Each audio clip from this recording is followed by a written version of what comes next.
بسم الله الرحمن الرحيم الحمد لله والصلاة والسلام على رسول الله وبعد السلام عليكم ورحمة الله وبركاته এখানে যে প্রশ্নটি করা হয়েছে সূরাতুল মুলকটি যেটা বলা হয়েছে পড়ার জন্য রাত্রে পড়ার জন্য আর এটার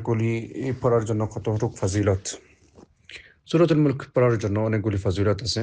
কিন্তু এটা রাত্রে যে পড়া হবে অথবা রাত্রের টাইমটি পড়া হবে এই হাদিসটিতে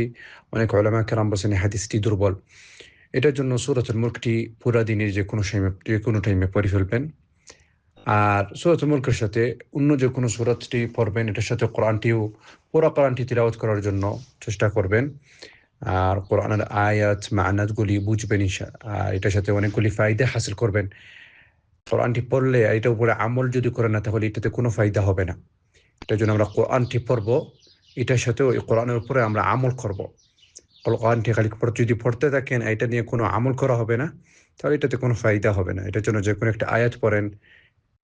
অথবা যে কোনো একটা সূরত পড়েন সূরতের আল্লাহ সুবহানাহু ওয়া তাআলা যতগুলি আয়াত বলছেন এগুলো তাদাব্বুর করবেন এগুলো শুনবেন আল্লাহ সুবহানাহু ওয়া তাআলা যতগুলি বলছেন আমাদেরকে আদেশ করেছেন এগুলি আমলটি করবেন আল্লাহ সুবহানাহু ওয়া তাআলা আদেশটি শুনবেন আর যেগুলি গুনাহ থেকে আল্লাহ সুবহানাহু ওয়া তাআলা আমাদেরকে নিষেধ করেছেন এগুলি থেকে দূরে থাকবেন আর সূরাতুল কাহফের যে বিষয়টি বলছেন কোন সময়টি পড়া হবে আপনি বৃহস্পতিবারে আসরের পরে পড়তে চাইতেছেন এটার জন্য বৃহস্পতিবারে আসরের পরে পড়লে তাহলে আপনারটি পড়াটি সঠিক হবে না আর সূরাতুল কাহফটি পড়ার জন্য বলা হয়েছে শুক্রবারের রাত্রে অথবা শুক্রবারের দিনে